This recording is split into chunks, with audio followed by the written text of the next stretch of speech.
is all taqwa.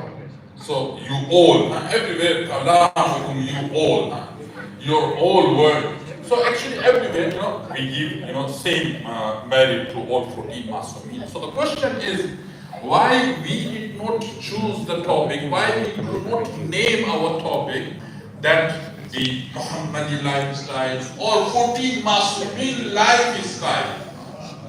Why only Husseini? So the answer, simple answer is, actually of course, all of them they are same. But they advise us that we have to select Aba Abdullah Hussein.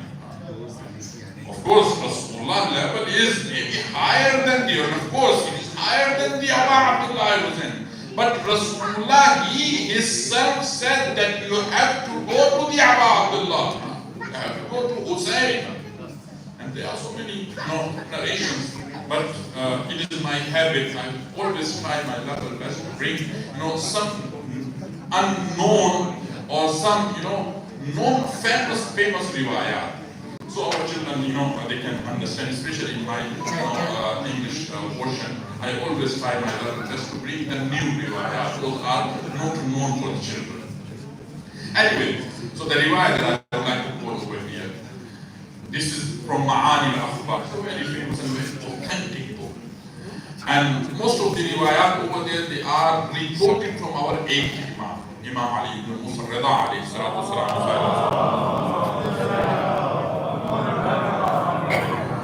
And in this riwayah, Imam al-Rida, he narrates, the riwayah that I'm going to present for you. Imam al-Rida, he narrates it from his father, Imam al-Kazim, and Imam al-Kazim, he narrates it from Imam al-Sadiq, and this chain, it goes to Imam al-Hussein itself. Imam al-Hussein, he said in this riwayah, that دَخَلْتُ عَلَى جَدِّ رَسُولِ اللَّهِ. One day, I entered on my grandfather, Rasulullah sallallahu alayhi wa alihi wa sallam.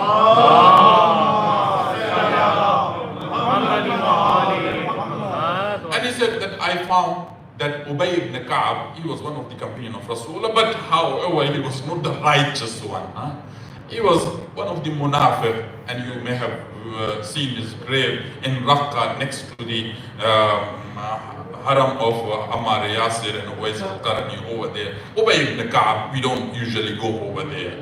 So this man, he's sitting next to Rasulullah, and Imam al-Hussein, he is a young, he entered on Rasulullah. And when Imam al-Hussein entered, he makes salam on Rasulullah, assalamu alaykum ya Rasulullah. Rasulullah respond him.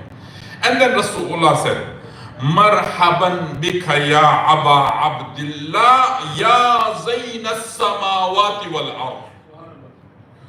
Well, after making salam, after responding the salam, Rasulullah said, Marhaban, welcome, O Aba Abdullah. Still Imam Hussein is young, but Rasulullah, he is calling him, addressing him, O Aba Abdullah, you are most welcome.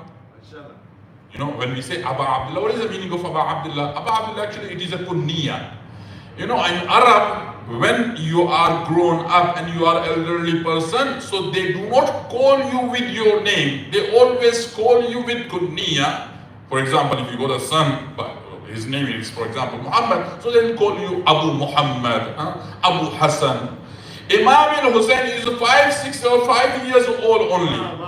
And Rasulullah is calling him, Ya Aba Abdullah, you are welcome, O Aba Abdullah. So I would ask, Ya Rasulullah, what is the meaning of it? Rasulullah would respond me that sometime, kunniya, it is related to your son. But sometimes kunniya, it is related to your excellences and the virtues. And what is the meaning of Abdullah? Abdullah is the servant of Allah subhanahu wa ta'ala. And Abu Abdullah means the father of servants of Allah subhanahu wa ta'ala. Any servant who would come in this dunya, or anyone who is going to be the real servant of Allah subhanahu wa ta'ala, he cannot be the servant of Allah without holding the daman of Abu Abdullah. So Rasulullah said, Marhaban bika ya Aba Abdullah. So this sentence, it is, it was not that difficult for Ubay ibn Ka'ab. But the second sentence, Rasulullah said to Imam al-Hussein, Ya Zayn as-samawati wal-ard, oh the decoration and adorn of heaven and the earth, you are welcome. So Rasulullah said, oh Abu Abdullah, oh Hussein, you are the decoration, you are the adorn and the beauty of heaven and earth. This sentence, it was very heavy for Ubay ibn Ka'ab. So Ubay ibn Ka'ab, he said to Rasulullah, قال Ubay, وكيف يكون يا رسول الله صلى الله عليه وسلم زين السماوات والأرض أحد غيرك. Ya Rasulullah, a part of you, who can be the adorn of heaven and earth? You are the adorn of heaven and earth. So he could not bear this, fazila of Abu Abdullah Hussein. Then Rasulullah said, Rasulullah said, Ya Ubay, oh Ubay, listen it very carefully. وَالَّذِي بَعَثَنِي بِالْحَقِّ نَبِيًّا وَاصْطَفَانِي بِالرِّسَالَةِ نَجِيًّا.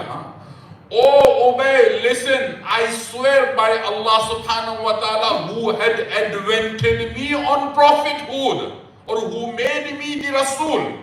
إِنَّ الْحُسَيْنَ فِي السَّمَاءِ أَكْبَرُ مِنْهُ فِي الْأَرْضِ. Indeed, the position, the lofty position and the status of Hussein is far greater in the eyes of heavenly people than the people, those who are on the earth.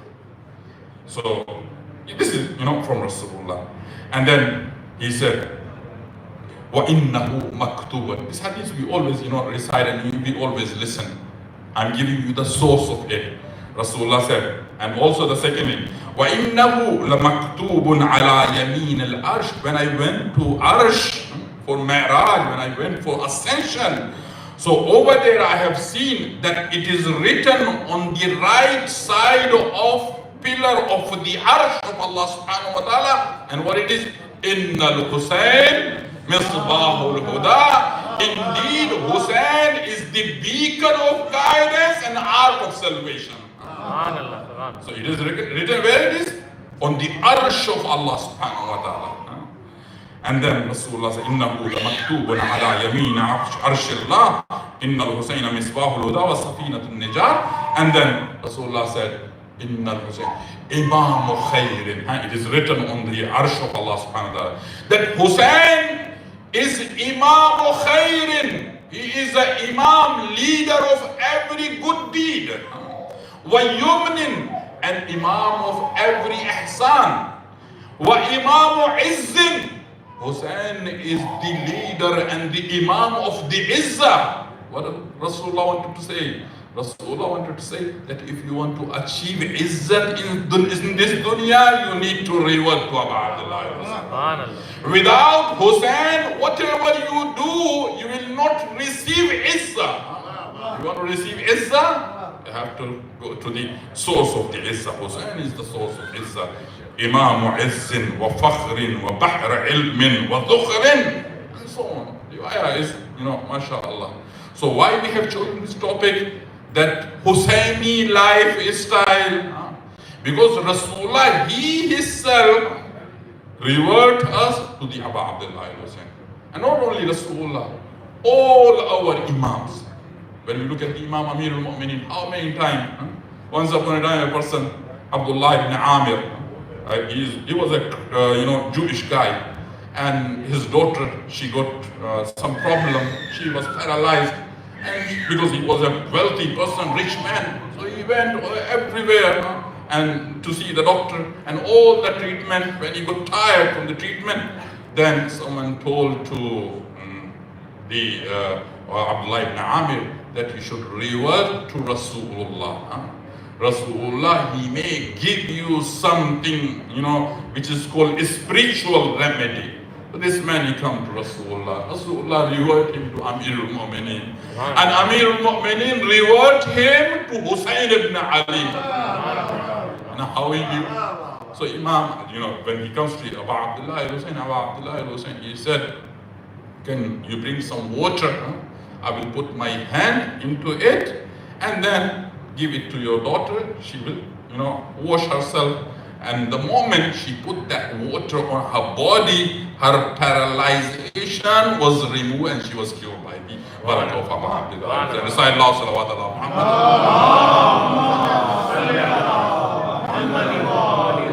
So it is from Amir al-Mu'mineen. When you come to Imam Hussain al-Mujtaba, Imam Hussain al-Mujtaba also indicated that you have to revert to Imam al-Hussain. And likewise, Imam al-Baqir, Imam Zainullah, all of them. Imam al-Baqir, when he passed away, when he departed from this dunya, what he made wasiyah, one of the wasiyah is that 10,000 dirham or dinar from my wealth should be dedicated for the majalis of Aba Abdullah al-Hussain, and these majalis should be held into the Mina. Imam al-Hadi, Imam Ali ibn Naqi, our 10th Imam, once upon a time he fall into sick.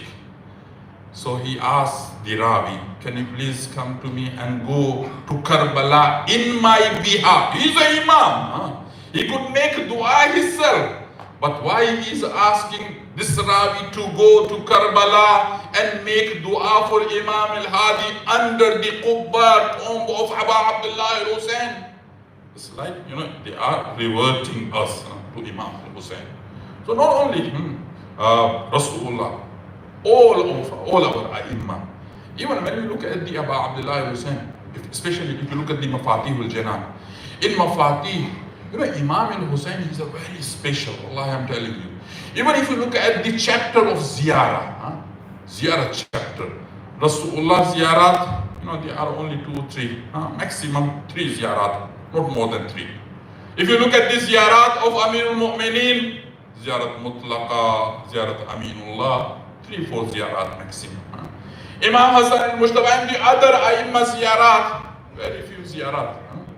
But when it comes to Aba Abdullah al-Hussain ziyarah, and all of them, those ziyarat, they are marwi ziyarah. What is the meaning of marwi? Sometimes we have a ziyarah which is made by ulama, scholars. But sometimes we have a ziyarah which was uttered from the holy mouth of infallible Ma'soom. It has value because it is uttered by the holy mouth. They are like a wahi. They receive guidance from Allah subhanahu wa ta'ala. So if you look at the ziyarah, those are marwi from the Imam. You find when it is a Eid day, there is a marwi ziyarah for Aba Abdullah al-Hussain. When it is a Eid al-Adha, for example, after Eid al-Fitr, there is a special ziyarah for Aba Abdullah al-Hussain. When it is a 15 Shaban, a special ziyarah for the Imam al-Hussain alayhi salam. When it is a month of Rajab, ziyarat al-Rajabiyya, a special ziyarah for Imam al-Hussain. When it is night of Qadr, a special ziyarat for Imam al-Hussain alayhi salam. When it is Ashura day, a special ziyarat for Imam al-Hussain. When it is Arba'in, and all those ziyarat, they are different from one another. Isn't something special for Imam al-Hussain? So therefore, it is very important that we have to have life which is called Hussaini life. Recite now salawat ala Muhammad wa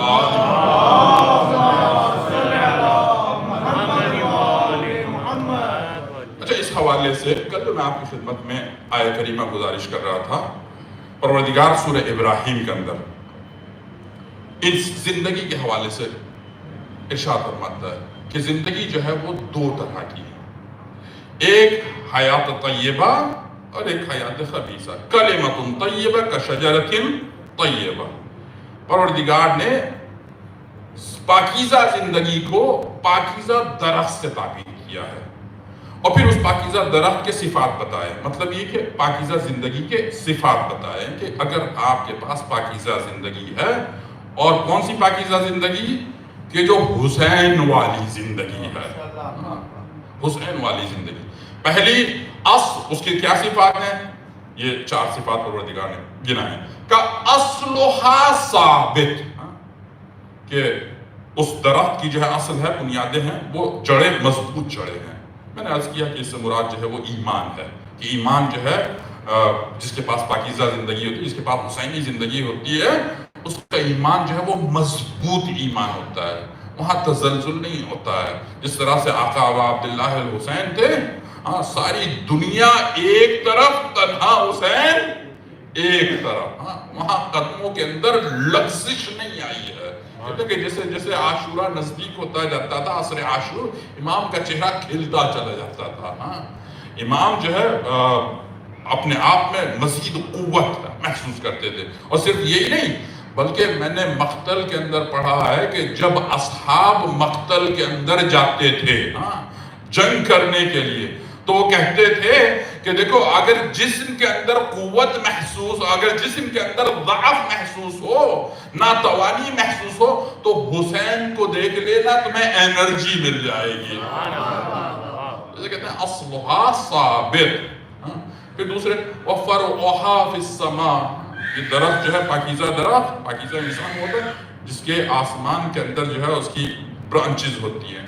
وہ آپ دیکھتے ہیں کہ ایک درخت میں جو branches نکلتی ہیں ان کی کیا صفت ہے کہ وہ ہر دن جو ہے وہ اوپر کی طرف جاتی ہیں، ہر دن وہ اوپر کی جانب جاتی ہے. مطلب کیا ہے؟ یعنی جس کے پاس حسینی زندگی ہوتی ہے، پاکیزہ زندگی ہوتی ہے، وہاں اسٹیگننٹ نہیں ہوتی ہے لائف، وہاں مسلسل جو ہے وہ ترقی ہوتی رہتی ہے. اس سال جو آپ عشرہ مجالس سن رہے ہیں، آج کا لیول جو ہے وہ آپ کا پچھلے سال کے لیول سے اونچا ہونا چاہیے، ہے نا. اب ماشاءاللہ اگر کوئی 20 سال سے عشرے سنتا آ رہا ہے تو اس کا مطلب یہ ہے کہ 20 سال کی انرجی جو ہے، 20 سال کی بلندیاں وہاں ہونی چاہیے. اس کو کہتے ہیں کہ حسینی انسان ہے، اس کے پاس ہے حسینی لائف اسٹائل، کہ وہاں پر مسلسل جو ہے وہ ترقی ہو. اچھا میں یہاں بھی نہیں رکتا ہوں. تیسری صفت قرآن مجید کہتا ہے کہ تُؤْتِي أُكُلَهَا كُلَّ حِينٍ. جو پاکیزہ انسان ہوتا ہے، جس کے پاس حسینی لائف ہوتی ہے، اس کا مزاج یہ ہوتا ہے کہ وہ ہمیشہ دوسروں کو فائدہ پہنچانے کی تگ و دو میں ہوتا ہے. آج دنیا کی سب سے بڑی پرابلم یہ ہے، اور خاص طور سے جسے کہیں کہ ہماری اپنی کمیونٹی کی فیملی لیول کے اوپر بھی، کمیونٹی لیول کے اوپر بھی، انٹرنیشنل لیول کے اوپر بھی، مسلم کمیونٹی کی میں بات کر رہا ہوں، آج جو پرابلم ہے وہاں پر سیلفشنس بہت زیادہ پایا جاتا ہے. جہاں میرا فائدہ ہو بس مجھے وہیں رہنا ہے، چاہے وہ ہسبینڈ وائف کے رشتے ہوں، صرف اپنا دیکھنا ہے، دوسرے کو فائدہ نہیں پہنچانا ہے، صرف ہمیں کس طرح سے فائدہ پہنچے یہ سب سے زیادہ اہم ہوتا ہے. عزیزو یاد رکھیں، حسینی زندگی یہ نہیں ہے. حسینی زندگی کیا ہے؟ تُؤْتِي أُكُلَهَا. انسان جو ہے اپنے فائدے کے پیچھے نہیں ہوتا ہے، وہ دوسرے کے فائدے کے پیچھے ہوتا ہے. میریٹل لائف میں بھی آپ دیکھیں پروردگار کس طرح سے میریٹل لائف کو ڈیفائن کرتا ہے.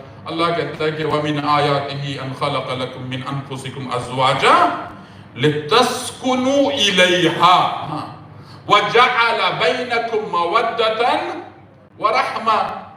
کہا کہ پروردگار کہتا ہے کہ اللہ کی نشانیوں میں سے ایک نشانی یہ ہے کہ اس نے تمہیں پیر بنا کر کے پیدا کیا، انہیں جوڑا بنا کر کے پیدا کیا، ہسبینڈ وائف بنا کر کے پیدا کیا. کیوں؟ پرپس کیا ہے پیچھے؟ کہا کہ لِتَسْكُنُوا إِلَيْهَا، تاکہ تم ایک دوسرے کو فائدہ پہنچا سکو. یہ نہیں کہا کہ ایک دوسرے سے جو ہے تم سکون حاصل کرو، ایک دوسرے کو سکون پہنچا سکو.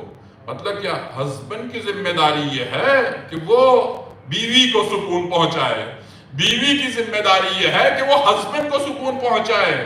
وَجَعَلَ بَيْنَكُمْ مَوَدَّةً وَرَحْمَةً. اگر تم نے اس کے اوپر عمل کر لیا کہ میری ذمہ داری یہ ہے کہ سکون پہنچاؤں. دیکھیں آج سب سے بڑی پرابلم کیا ہے دنیا کی؟ ہر انسان اپنے رائٹ کی بات کر رہا ہے، میرا رائٹ، میرا رائٹ، میرا رائٹ. اسلام کیا کہتا ہے؟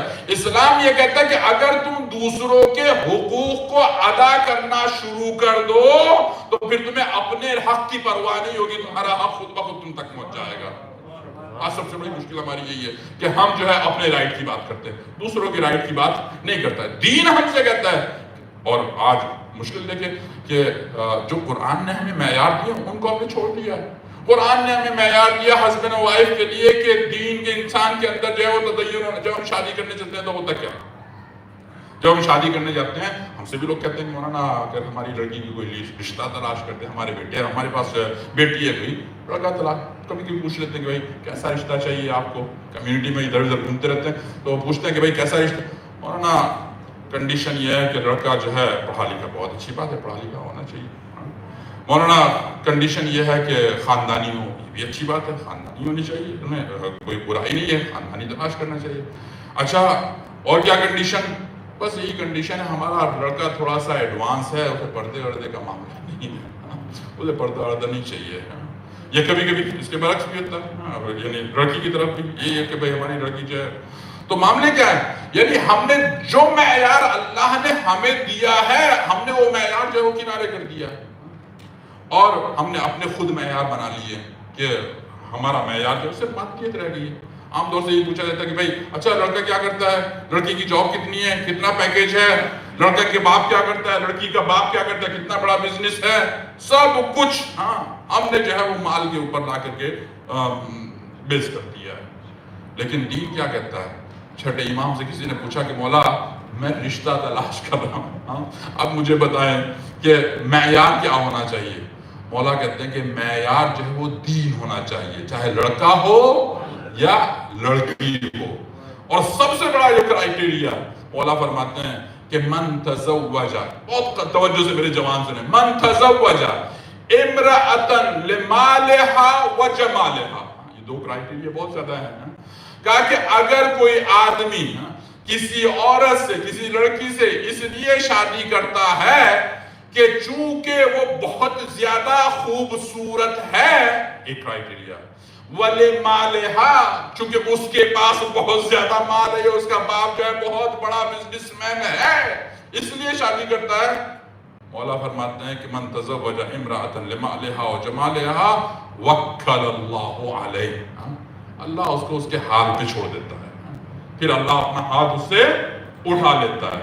اس کے بعد دوسرا جملہ مولا فرماتے ہیں کہ من تزوج امرأة لدینها آتاہ اللہ المال والجمال. کہا کہ اگر کوئی مرد, یہ دونوں طرف کے لیے, یہاں پر لفظ جو استعمال کیا مولانا نے مرد کا استعمال کیا, اسی طرح سے لڑکی کے لیے بھی ہے. تو مولا کہتے ہیں کہ اگر کوئی بچہ, کوئی جوان لڑکا جو ہے یا کوئی بھی مرد کسی عورت سے شادی اس لیے کرتا ہے کہ چونکہ وہ دیندار ہے, معیار دیکھیں, حسن کی مخالفت نہیں کی ہے یا مال کی مخالفت نہیں کی ہے, کرائیٹیریا کی بات ہو رہی ہے. مولا کہتے ہیں کہ اگر کرائیٹیریا جو ہے اس کے دین کی وجہ سے شادی کرتے ہو تو آتاہ اللہ المال والجمال, اللہ تمہیں مال بھی دے گا, تمہیں جمال بھی عنایت کرے گا. اچھا مال تو سمجھ میں آتا ہے کہ بھئی ہم نے کسی لڑکی سے شادی کی, اپنے بیٹے کی کرا دی, اور یہ فرض کریں کہ آپ نے شادی کی تو دین کی وجہ سے, تو اللہ مال دے دے گا آپ کو. ممکن ہے کہ اچھی جاب لگ جائے, ممکن ہے کہ بڑا آپ کا بزنس جو ہے وہ چمک جائے. یہ جمال مولا نے کہا کہ تمہیں حسن بھی دے گا ساتھ ساتھ. اس کا کیا مطلب ہے؟ کہ اگر لڑکی کی ناک جو ہے وہ موٹی ہے تو وہ پتلی ہو جائے گی, رنگ جو ہے فرض کریں کہ اگر وہ اچھا نہیں ہے کیا وہ فیئر رنگ ہو جائے گا, کھل جائے گا. معاملہ کیا ہے عزیزو؟ ہم شادی کس لیے کرتے ہیں؟ دیکھیں ہم شادی اس لیے کرتے ہیں کہ تاکہ زندگی کے اندر سکون آئے. مولا یہ بتانا چاہتے ہیں کہ دیکھو اگر تم نے دین کی خاطر شادی کی ہے تو پھر تمہاری زندگی کے اندر سکون آ جائے گا, اور اگر تم نے دین کی خاطر, اللہ کی خاطر شادی نہیں کی ہے تو چاہے حسن لے کر کے آ جاؤ, چاہے کتنا بھی مال ہو, وہی عورت جو ہے تمہارے لیے آسان بن جائے گی. ایک صلوات پڑھ دیں محمد و آل محمد. تو قرآن کہتے ہیں تُؤْتِيُهُ لَهَا كُلَّ حِينٍ, کہا کہ جس کے پاس پاکیزہ حیات ہے وہ ہمیشہ دوسروں کو فائدہ پہنچانے کی کوشش کرتا رہتا ہے, ہمیشہ دوسروں کو فائدہ پہنچانے کی کوشش کرتا ہے. وہ اپنے فائدے کو نہیں دیکھتا ہے, دوسرے کے فائدے کو دیکھتا ہے. میں مثال لیتا ہوں مولا امیر کی زندگی سے. آخری وقت ہے مولا کا, کہتے ہیں گلے کے اندر رسی ہے مولا کی, میں مسائب گزارش نہیں کر رہا ہوں, کھینچا جا رہا ہے گلیوں میں اور مسجد تلک کھینچ کے لے کے آ رہے ہیں. جب دروازہ گرا دیا گیا تو کہتے ہیں کہ ہنگامہ ہے, ہجوم ہے وہاں پر چاروں طرف. ایک یہودیوں کا ڈیلیگیشن جو ہے وہاں سے گزر رہا تھا. انہوں نے دیکھا کہ علی کے گلے پہ رسی ہے ان کے سردار نے, اور دیکھ کر کے کچھ دیر تو دیکھتا رہا, اس کے ساتھ 50-60 یہودی بھی ہیں. ایک مرتبہ اچانک سے اس نے کہا کہ اشہد ان لا الہ الا اللہ و اشہد ان محمد رسول اللہ. اب یہ جتنے بھی یہودی تھے وہ سارے پریشان ہو, کہا کہ بھائی تو نے اسلام کیوں قبول کیا؟ اگر تجھے اسلام قبول کرنا تھا ہی تو رسول اللہ کے زمانے میں کرتا. آج تو نے کیا دیکھ لیا, کس وجہ سے تو نے اسلام قبول کیا ہے؟ بھائی اس وقت کرتا تو رسول بھی وٹنس ہوتے, لیکن آج اب تو یہ دوسرے لوگ بیٹھے اور یہاں بھی ویسے بھی ہنگامہ چل رہا ہے، لڑائی چل رہی ہے آپس میں مسلمانوں میں. کہا کہ نہیں تم نہیں سمجھے ہو.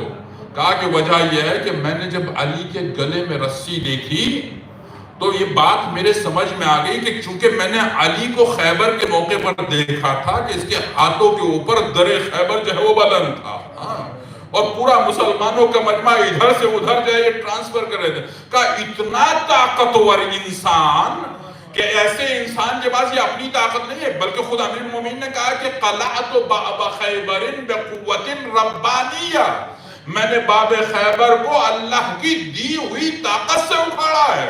تو یہودی کہتے ہیں کہ جس انسان کے پاس اللہ کی دی ہوئی طاقت ہو اس کے گلے میں کون رسی باندھ سکتا ہے؟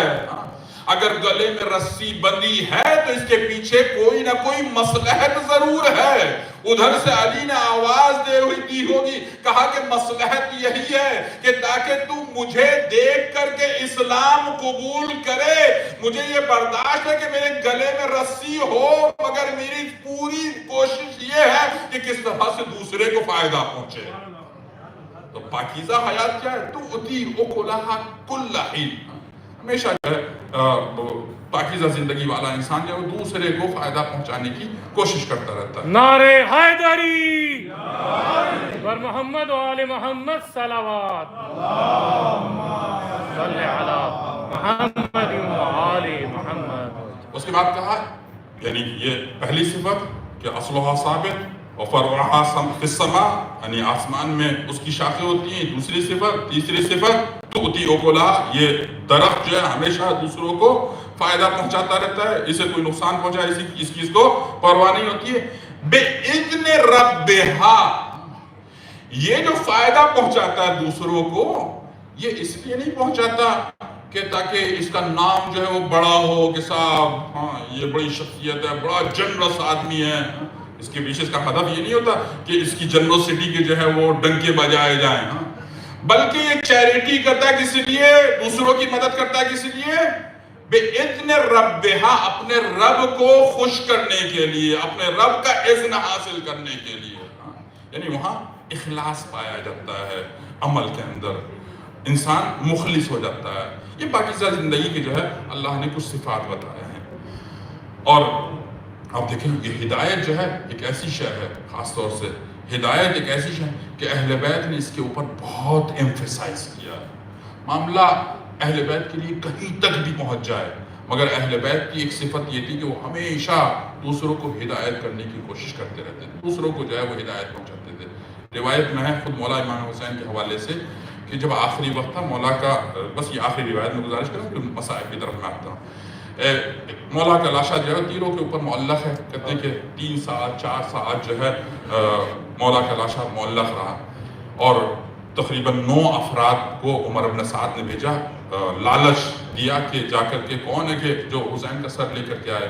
ایک آدمی آتا ہے. ایک آدمی آیا، کہا کہ میں جاتا ہوں حسین کا سر قلم کر کے لے کے آؤں گا. آ کر کے سینے پہ بیٹھ گیا، خنجر نکال لیا اور چاہتا ہے کہ سر کو قلم کرے.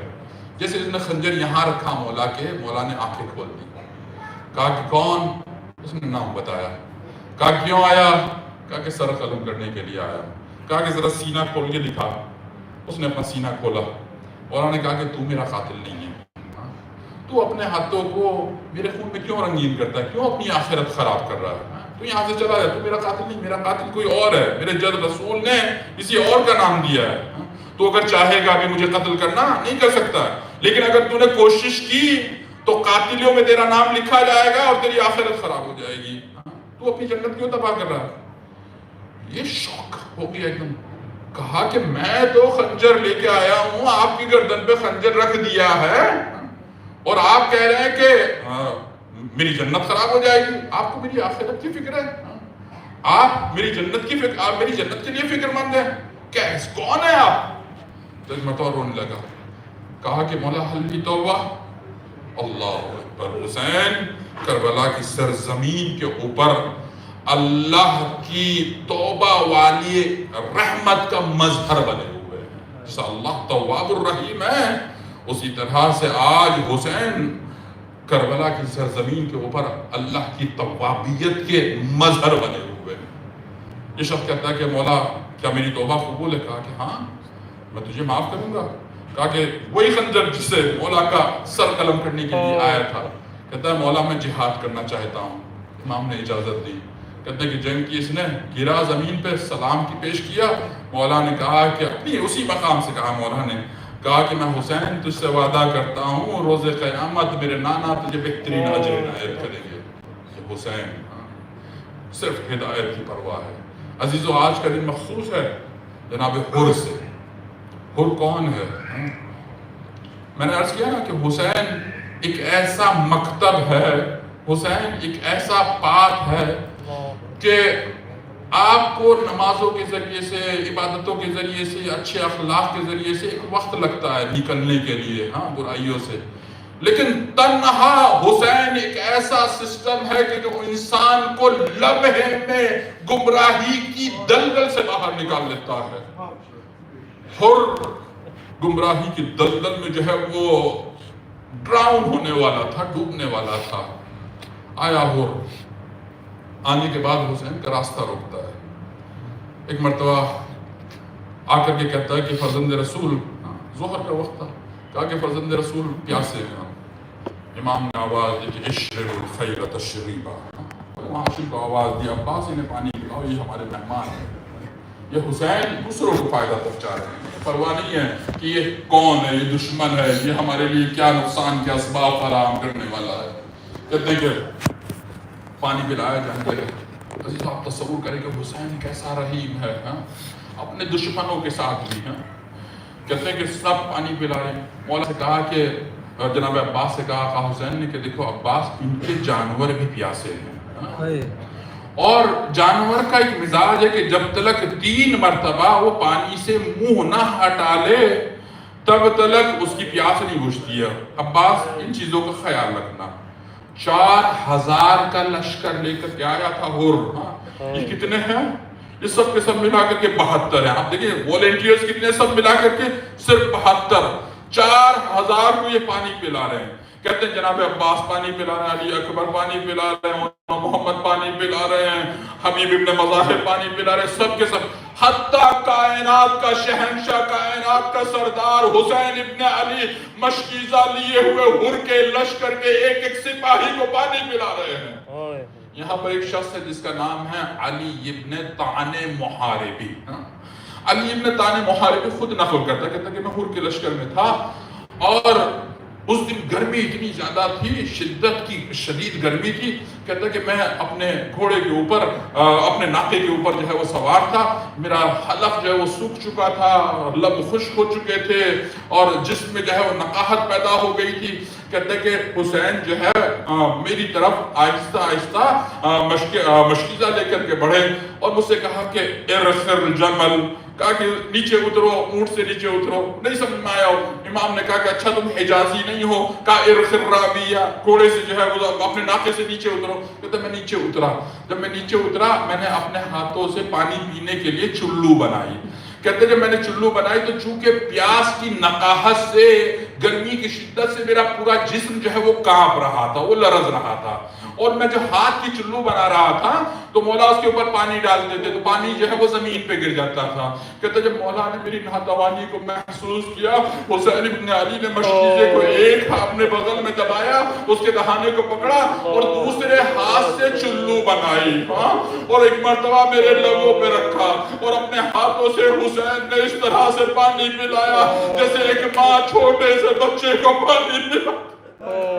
اجرکم اللہ, خدا آپ کو کسی غم میں نہ رلائے. لو عزیزو پانی پلا دیا گیا, نماز قائم ہو گئی. حسین نے نماز پڑھائی. شاید میرے بچوں, میرے عزیزو سنیں, شاید حر کی ایک نماز تھی جو حسین حر کو بچا کر کے لے کے چلی گئی. حسین نے نماز پڑھائی. نماز پڑھنے کے بعد ایک مرتبہ اپنے خیمے کی طرف چلنا چاہتے ہیں, گھوڑے پہ سوار ہوئے. جیسے ہی گھوڑے پہ سوار ہوئے چلنا چاہتے ہیں, حر آگے بڑھا, بڑھ کر کے اس نے لجام فرس حسینی کے اوپر ہاتھ ڈال دیا.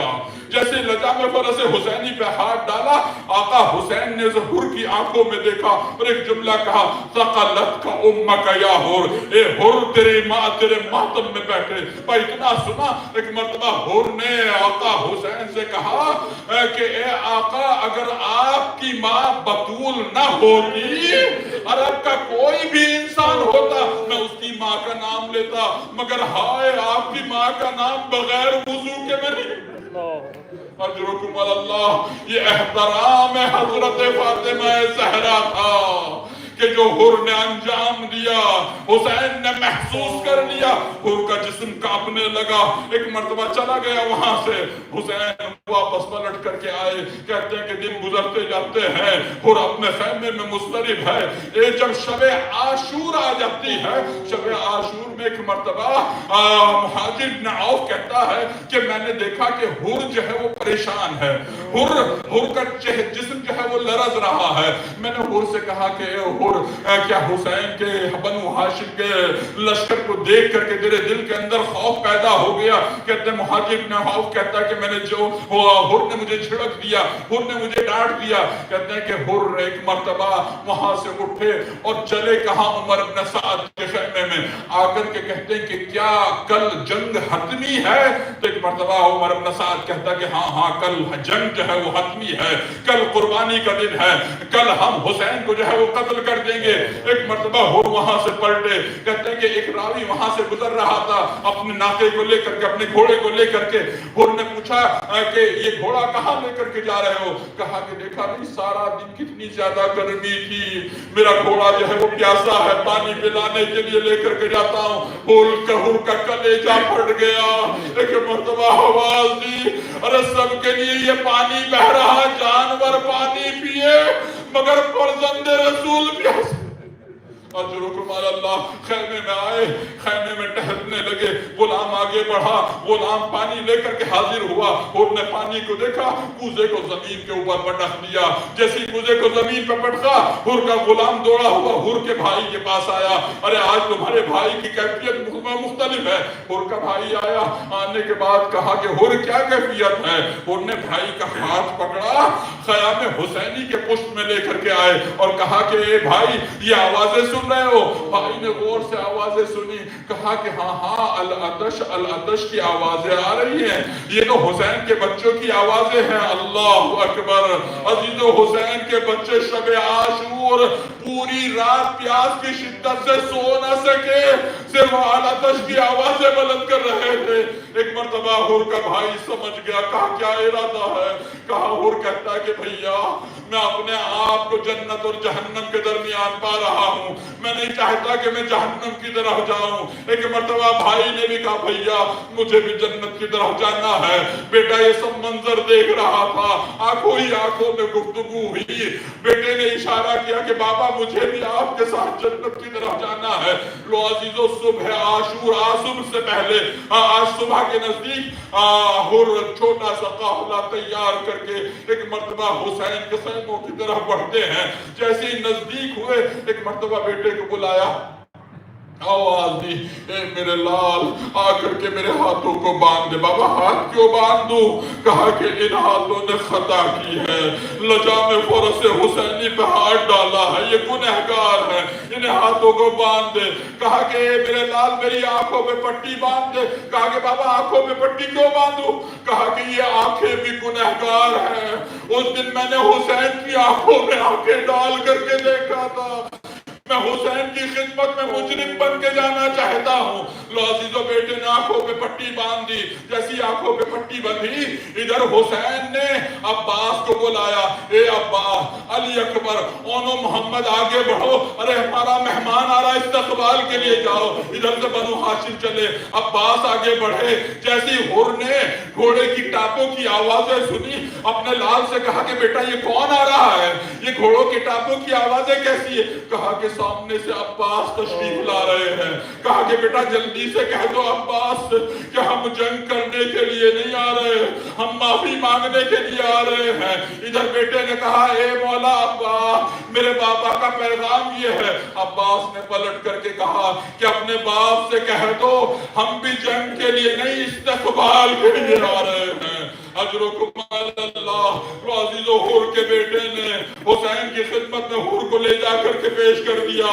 حور نے سر کو اپنے زمین پر رکھ دیا, حسین کے قدموں میں رکھ دیا. عزیز و مظہر رحمت پروردگار غفور الرحیم کا مظہر حسین ایک مرتبہ حور کے سر کو اپنے ہاتھ میں لیتے ہیں, آہستہ آہستہ محبت کے ساتھ سر کو اٹھایا, سینے پہ لگایا. حور نے کہا تھا نا یہ جملہ کہ ثقلت کا امک یا حور, اے حور تیری ماں تیرے ماتم میں بیٹھے. یہ حسین ہی نے جملہ کہا تھا نا, حسین ہی اس کا جواب دے رہے ہیں. اے حور, ارے تیری ماں نے تیرا کتنا اچھا نام رکھا, انت سعید فی الدنیا. اے حور تو دنیا اور آخرت میں, انت حر فی الدنیا و سعید فی الآخرہ, تو دنیا میں بھی آزاد ہے, آخرت میں بھی کامیاب ہے. ایک مرتبہ کہا کہ مولا کہ میری توبہ قبول. ہاں حور تیری توبہ قبول, میں نے معاف کیا, میرے خدا نے معاف کیا. اے حور تم ایسے وقت میں آئے ہو کہ ہمارے پاس پانی پلانے کے لیے ایک بوند بھی پانی نہیں ہے, خیمے میں اصغر پیاسا ہے. ہاتھ جوڑ لیے مولا, ارے مزید شرمندہ نہ کرے مولا, مقتل میں جانے کی اجازت دیجئے. کہتے ہیں کہ ایک مرتبہ حور نے کہا کہ مولا, مقتل جانے سے پہلے حور کہتا مولا جب میں اس دن آپ کی خدمت میں آیا تھا, میں نے لجام فرس پہ ہاتھ ڈالا تھا, تو ایک مرتبہ آپ نے مجھ سے ایک جملہ کہا تھا, اے حور لین کلامک, اے حور آہستہ بات کر, خیموں میں میری ماں بہنیں موجود ہیں, یہ آواز نہ سن لے. اے مولا اس دن میری آواز بلند ہو گئی تھی مولا, میں نے فاطمہ کی بیٹیوں کا دل دکھایا ہے, میں نے علی کی بیٹیوں کا دل دکھایا. مولا مقتل میں جانے سے پہلے ایک مرتبہ بطول کی بیٹیوں سے معافی مانگنا چاہتا ہوں, مولا اجازت دیجئے. حسین نے کہا کہ حور جا, اجازت ہے. حور تیار ہوئے, فوج کو پہنا, زرہ کو پہنا, پھر ایک مرتبہ تلوار نیام میں لگائی, گھوڑے پہ آئے, آ کر کے آواز دی, اے زہرا زادیو, اے رسول زادیو, اے بطول کی بیٹیو, اے علی کی بیٹیو, ارے حور تمہارا مجرم ہے, حور کو معاف کر دو. حور نے چند مرتبہ جملے دہرائے. روایت کہتی ہے کہ ایک مرتبہ سیدانیوں کے خیموں سے گریے کی آواز بلند ہوئی. جیسے گریے کی آواز بلند ہوئی, حور نے سر کو پیٹ لیا, ارے ہائے میں نے شہزادیوں کو پھر سے رلا دیا.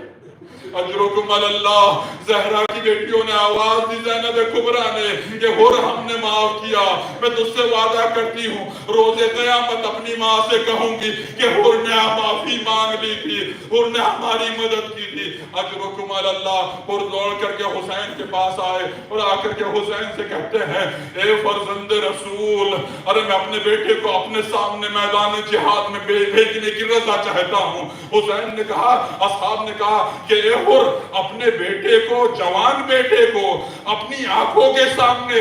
ایک مرتبہ حور کہتے ہیں کہ ارے میں نے جرم ہی اتنا بڑا کیا ہے, میں بھی تو دیکھوں کہ ایک جوان بیٹے کا داغ کیسا ہوتا ہے. کہتے ہیں حور نے اپنے بیٹے کو بھیج دیا, جوان بیٹا, بہادر باپ کا بہادر بیٹا, بہترین جنگی. آخر کار ایک مرتبہ گھوڑے سے زمین پہ آیا, آواز دی, بابا میرا آخری ثواب, میرا آخری سلام. کہتے جیسے حور نے بوڑھے باپ نے جملے سنے کہ جوان بیٹا کربلا کی سرزمین پہ گر گیا ہے, حور شیر نر کی طرح سے دوڑا, اور ایک مرتبہ آواز پہ دوڑتے جاتے ہیں. مگر عزیزوں کیا ہوا؟ اس لیے کہ بیٹا جوان ہے, کڑیل جوان ہے. حور کی آنکھوں کی بینائی چلی گئی, حور زمین پہ گر گیا, آواز دیتا جاتا ہے, میرے لال, ارے تیری جوانی نے, تیرے غم نے میری آنکھوں کی بینائی چھین لی. ایک مرتبہ آواز دیتا ہوئے, میرے لال, ارے اپنے باپ کو آواز دو. ایک مرتبہ اسی اسنا میں آواز آئی, اے حور تو پریشان نہ ہو, تیرے بیٹے کا سر ہمارے زانوں پہ ہے. حور تڑپ گئے, اے مولا, ارے آپ کیوں تشریف لے آئے؟ ایک مرتبہ حسین نے آواز دی, اے حور یہ ہمارا فریضہ ہے. دیکھتے ہی دیکھتے حور کا بیٹا تڑپا, روح قوس عنصری سے پرواز کر گئی. ساری زندگی میدان جنگ میں رہنے والا حور سمجھ گیا کہ بیٹا دنیا سے رخصت ہو گیا. ایک مرتبہ خود کو سنبھالا, ابا کے دامن کو گردانا, قدموں کے نیچے ہاتھ رکھا, اٹھانا چاہا لاشا. حسین نے کہا اور کیا ارادہ ہے؟ مولا خیمے تلک پہنچا دوں. حسین نے کہا اے اور, ارے ہم یہاں اسی لیے تو آئے ہیں. اے اور کہیں دیکھا ہے کہ بوڑھا باپ ارے جوان بیٹے کا لاشا اٹھائے؟ حسین نے لاشا اٹھایا, لے کے چلے. میں کہوں اے اور عصر عاشور آ جانا.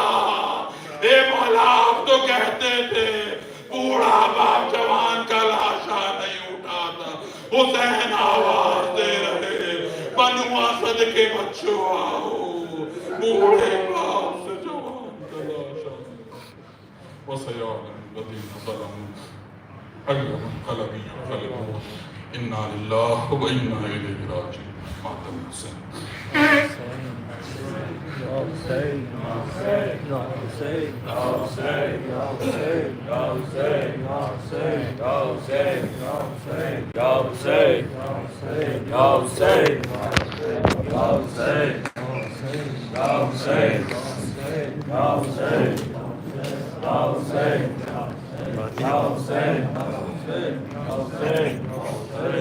دو شعر مصائب کے سنیں, اس کے بعد رنگیں ہے خون سے کرب بلا, دور دور تک رنگیں ہے خون سے کرب بلا, دور دور تک قاسم کو لے گئی ہے قضا, دور ہے خون سے کرب بلا, دور دور تک غازی کہاں کہاں سے اٹھائے تجھے حسین, غازی کہاں کہاں سے اٹھائے تجھے حسین,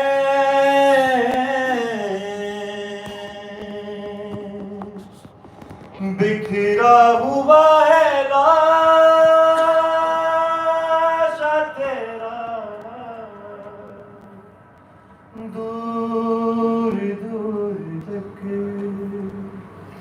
رنگیں ہے خون سے کرب بلا, دور دور تک اکبر کی لاش تک کبھی ہے اصغر کی لاش پہ,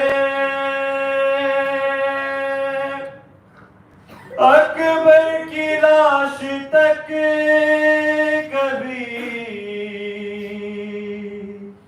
اصغر کی لاش تک